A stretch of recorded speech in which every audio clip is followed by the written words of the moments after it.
చాలా కాలంగా పెండింగ్లో ఉన్న మత్స్యకారుల సమస్యలను పరిష్కరించాలని డిమాండ్ చేస్తూ తెలంగాణ మత్స్య కార్మిక సంఘం ఆధ్వర్యంలో గురువారం నాడు మధ్యాహ్నం ఇందిరా పార్క్ వద్ద మహాధర్నా నిర్వహించారు.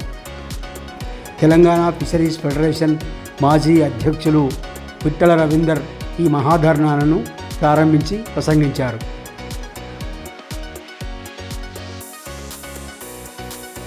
బిల్లుల పంపిణీ పథకం యొక్క నగదు రూపంలో ఎందుకంటే పిల్లలు ఇవ్వడం అనేది ఒక కుంభకోణంగా మారిపోయిన నేపథ్యంలో అందుకు సంబంధించిన నగదును ఆయా సొసైటీలకు అందించాలని, సొసైటీలలో వాళ్ళ అకౌంట్లలో నేరుగా వేయాలని చెప్పి డిమాండ్ చేస్తూ ఉన్నాము. అదేవిధంగా దాదాపు ఇప్పటికీ 2020 నుంచి ఇప్పటిదాకా దాదాపు 6 సంవత్సరాలుగా చనిపోయిన వాళ్ళకి మత్స్యకారులకి ఎక్స్గ్రేషియా కానీ ఇన్సూరెన్స్ కానీ ఇంతవరకు చెల్లించడం లేదు.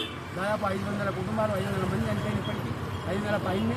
ఈ 500 కుటుంబాలకి ఎక్స్గ్రేషియా తర్వాత ఇన్సూరెన్స్ అమౌంట్లను వెంటనే జమ చేయాలని కోరుతూ ఉన్నాము. మహిళా మత్స్యకార సొసైటీలను కూడా ఈ విధంగా ఏర్పాటు చేయాలి. ఇప్పుడు అన్నిట్లలో సగం ఉన్నట్టుగా మత్స్యకారులలో కూడా వాళ్ళు సగ సంఖ్యలో ఉన్నారు. వాళ్ళు కానీ సొసైటీలు మాత్రము 6000 సొసైటీలలో కనీసం 1000 కూడా మహిళా మత్స్యకార సొసైటీలు లేవు. కాబట్టి పురుషుల సొసైటీలో సమానంగా మహిళా మత్స్య సొసైటీలను ఏర్పాటు చేయాలని చెప్పి ఈ సంఘం ఈ ధర్నా డిమాండ్ చేస్తూ ఉన్నది. అదేవిధంగా మత్స్యకారులకు సంబంధించిన అనేక సమస్యల్ని ప్రభుత్వం ఏమాత్రం పట్టించుకోవడం లేదు. కాబట్టి 5000 కనీసం 5000 కోట్లతో వెంటనే మత్స్యకారుల పరిపుష్టి కోసము, మత్స్యకారుల ఆర్థిక అభివృద్ధి కోసము 5000 రూపాయల కోట్లతో ప్రత్యేక పథకాన్ని ఏర్పాటు చేసి అమలు చేయాలని కోరుతా ఉన్నాము. ఇప్పటిదాకా కేంద్ర ప్రభుత్వం అమలు జరిపిన 5 ఏళ్ళు అమలు జరిపింది. దాదాపు 20,050 కోట్ల రూపాయలతో ప్రధానమంత్రి మత్స్య సంపద యోజన అమలు జరిపింది. ఆ పథకంలో కనీసం తెలంగాణ ప్రభుత్వం ఏమాత్రం వాడుకోలేదు. దానివల్ల తెలంగాణలో ఉన్న మత్స్యకారులన్నీ కూడా చాలా వరకు నష్టపోయారు.